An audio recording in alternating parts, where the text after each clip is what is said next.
বন্ধুরা, আজকে আমি আপনাদেরকে দেখাবো কিভাবে এই ধরনের লাইটগুলো ঠিক করা যায়।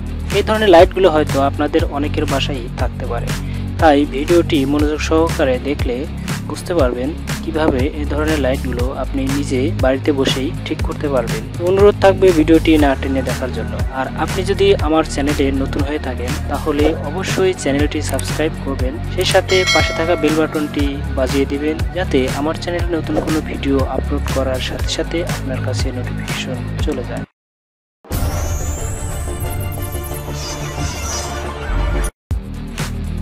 প্রথমে আমি লাইটের এই 4টি স্ক্রু খুলে লাইটটি খুলে ফেলছি।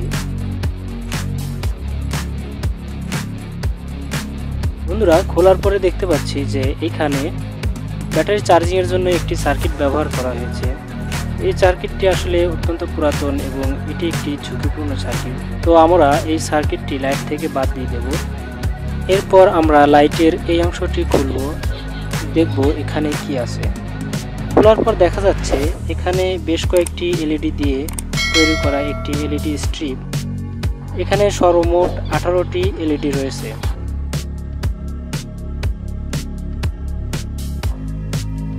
এখন আমি এই চার্জিং সার্কিটটি খুলে ফেলবো এবং এখান থেকে ব্যাটারিটিও খুলে ফেলবো, কারণ অনেকদিন চলার পরে এই ব্যাটারিটি একদম নষ্ট হয়ে গেছে, এটাতে আর চার্জ ধরে রাখার মতো ক্ষমতা নেই। এখন আমি ব্যাটারি চার্জিংয়ের জন্য 5 ভোল্টের এই ব্যাটারি চার্জিং সার্কিটটি ব্যবহার করব। এটা ব্যবহার করার বিশেষ কিছু উপকারিতা আছে। এটা কখনো ওভারচার্জ করে না। মোবাইলের মাইক্রো এসডি পোর্ট ব্যবহার করে অথবা যে কোনো ইউএসবি পোর্ট থেকে লাইট চার্জ করা যাবে।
বন্ধুরা, এখানে আমি আগের কিছু তার খুলে নতুন কিছু তার লাগিয়ে নিয়েছি।